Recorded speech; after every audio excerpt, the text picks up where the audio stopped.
It is my pleasure to present the Critics' Choice Award, the Critics' Critic.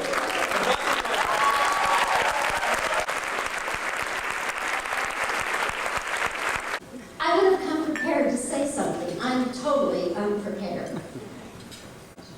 I didn't set out to do that. You know, they built a television station, they kind of poured me in with the foundation. The feet were kind of in the cement. I didn't know that I really could get up and leave. But it's been great. What a great life. I have survived a lot of wonderful interviews and a lot of strange interviews.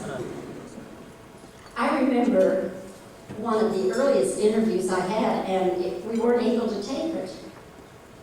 But I was invited to come out here to a luncheon to see a product reel. And this was, many years ago when people hardly knew what product reels were. And as I was at this luncheon, the film representative said, "I'm going to bring a young man over here. I'm just going to sit down next to you, just talk to him. He's a young filmmaker." And we started talking about what he was doing and what he wanted to do. And I became aware very quickly that this was a man who had a great passion for filmmaking. And I was just really taken with him. And I thought, I bet money that guy's going to make it. And years went on, quite a few years. And one day, I was interviewing him as a filmmaker. And that man was Steven Spielberg.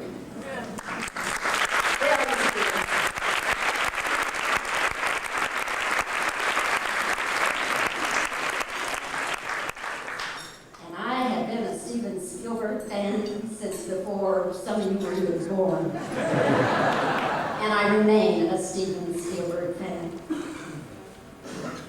Currently, the wildest person that I have these encounters with is Bruce Willis. I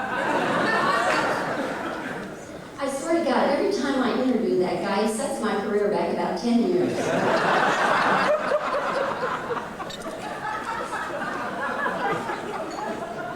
We were doing interviews for Armageddon, and he'd been bugging the crew. See, when does Bobbie come in? It's time for Bobbie, let me know now. And finally, they kind of pushed me in there to sit down and talk with Bruce.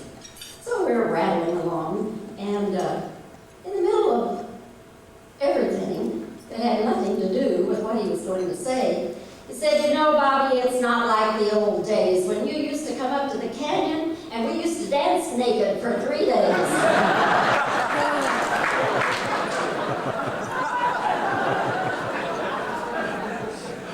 Hello, Bruce. I said, do you think I can put that on the air? And then I said, it's some other Bobbie. Well, it just got from bad to worse. Now, I finally survived that. Now I go in to interview Billy Bob Thornton. And we're sitting there about to start our interview. And here comes Bruce bursting into the room. And he comes over and he kneels down next to Billy Bob so he could share Billy Bob's microphone. And he says, Billy Bob, she used to come up to the canyon.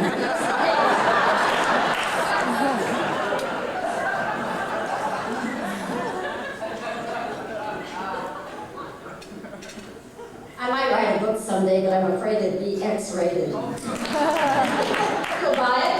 Is that a promise? I want to thank my peers, the broadcast film critics. Now, I can't get too going here, I'll break up. But they're just the greatest group, and if you all haven't discovered that, you need to discover that. We really are family. And especially as long as I've been doing it, they call me the queen of the junkets, which is a dubious distinction, I must say.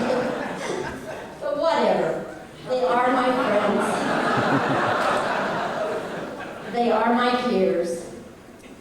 I get more from them than I could ever give back to them. And so, broadcast film critics, I thank you for this. It shall have a place of honor in my home. And thanks to all of you who have come to this luncheon, and all of you stars and directors and producers and all the people I may have interviewed through the years. It's just been great, and I hope we have many more years together. Thank you. I love you all.